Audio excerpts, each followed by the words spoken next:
এই দুই দল থেকে মনোনয়নে বাদ করছেন। কেন বাদ করছেন? ওই যে টাকাটা দিতে পারেন নাই বা পার্টি অফিসের জায়গা মতো নক করতে পারেন নাই। বিএনপি অলরেডি সংঘাত শুরু করে দিয়েছে, জামায়াত মাঠে নেমেছে। রাজনৈতিক দলগুলো যে নিজেদের মধ্যে বসতে পারে না, এটা মানুষকে দেখানোর জন্যই সরকার এই কাজটি করেছে।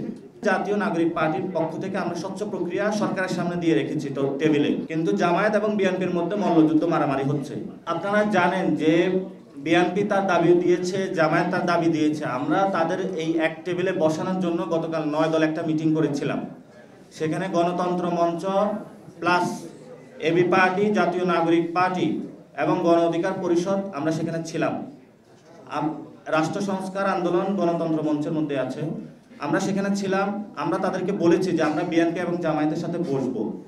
আমরা ইতিমধ্যে দুই দলের সাথে আলোচনা চালাচ্ছি যে একটি সমাধানে পৌঁছার জন্য।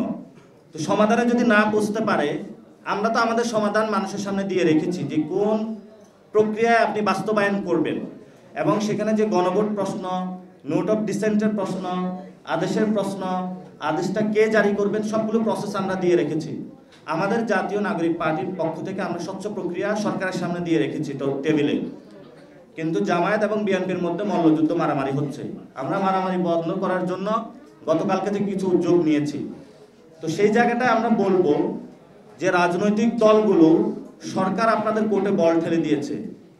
এখন আপনারা যদি সমাধান করতে ব্যর্থ হন, এটা আসলে আপনাদের জন্য খুবই লজ্জাস্কর একটি বিষয় হবে। এই জন্য রাজনৈতিক দুটো দলকে আমরা আহ্বান জানাবো, আপনারা আলোচনার টেবিলে বসুন।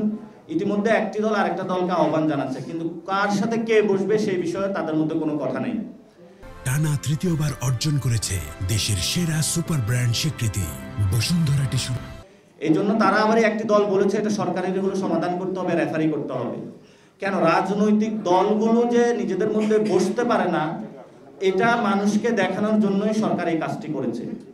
এবং এর মধ্য দিয়ে সরকার মানুষকে বুঝিয়েছে, পুরো বাংলাদেশের জনগণকে, যে দেখুন রাজনৈতিক দলগুলো নিজেদের আলোচনা টেবিলে বসতে পারে না। এই আলোচনা টেবিলে কিন্তু সরকার বসিয়েছিল গত 6 মাস তাদেরকে বসিয়ে রেখেছিল যে তুমি আসো, বসো, এখানে বসে বসে কাজ করো।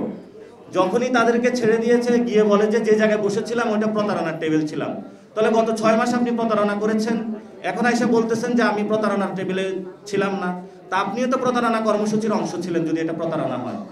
এই জন্য রাজনৈতিক দলগুলোর এই সংস্কৃতিটা বন্ধ করতে হবে। আমাদের পার্টি থেকে আমরা উদ্যোগ নিয়েছি, দুই দলের সাথে আলোচনা চলমান আছে। যে 9 দলের যে একটি জোট হয়েছে সেখানেও আলোচনা চলমান আছে।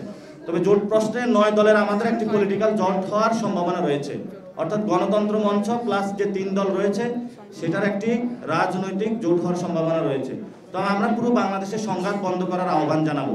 বিএনপি অলরেডি সংঘাত শুরু করে দিয়েছে, জামায়াত মাঠে নেমেছে। আসলে বাংলাদেশ কোন সংঘাতের দিকে যাচ্ছে আমাদের জানা নেই। এই জন্য দুটি দলকে আমরা আহ্বান জানাবো, সংঘাত বন্ধ করুন।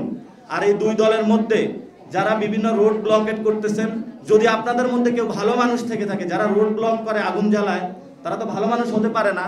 এই দুই দল থেকে মনোনয়নে বাদ করছেন। কেন বাদ করছেন? ওই যে টাকাটা দিতে পারেন নাই বা পার্টি অফিসের জায়গা মতো নক করতে পারেন নাই।